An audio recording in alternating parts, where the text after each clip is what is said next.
کوئٹہ کی ایک نجی اکیڈمی کے زیر اہتمام ریکارڈنگ بلوچستان وسائل اختیار اور عوامی شراکت کے عنوان سے ایک فکری و تحقیقی ڈائیلاگ اور سیمینار منعقد ہوا، جس میں ماہرین قانون، توانائی کے ماہرین، اساتذہ، نوجوان اسکالرز اور سماجی رضاکاروں نے بھرپور شرکت کی۔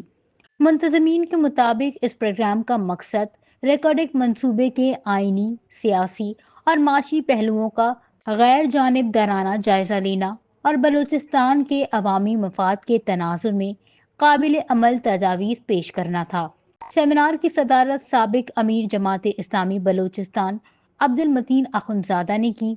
جبکہ مہمان خصوصی سپریم کورٹ بار ایسوسی ایشن کے سابق صدر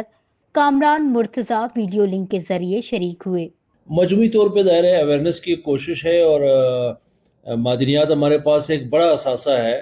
لیکن اس کے اوپر اس وقت جو بلوچستان اسمبلی میں جس طرح کا ایکٹ آیا ہے، ظاہر ہے کہ اس کے اندر پیچھے جن لوگوں کی بھی کارفرمائی شامل ہے یا جن کی قوت شامل ہے، لیکن عام آدمی کے لیے، جو سوسائٹی کے لیے اس کے فوائد سمیٹنا جو ہے، یہ ایک ہماری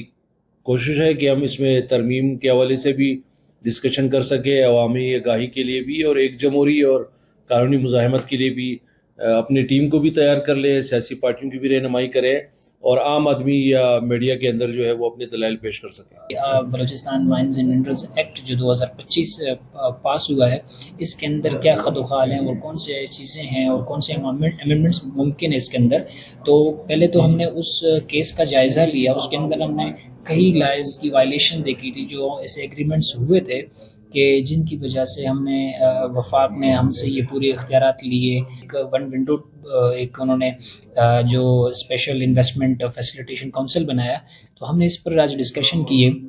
کہ کیسے اس کو ہم دوبارہ ریوزٹ کریں اور جو ایکٹ پاس ہوا ہے اس کے اندر مزید امینڈمنٹس کیے جا سکیں۔ سینیٹر کامران مرتضیٰ نے ریکارڈنگ کے قانونی پہلوؤں پر روشنی ڈالتے ہوئے تجویز دی کہ بلوچستان اسمبلی کو ریکارڈنگ سمیت تمام مادنی معاہدوں کی منظوری کا آئینی اختیار فعال طور پر استعمال کرنا چاہیے،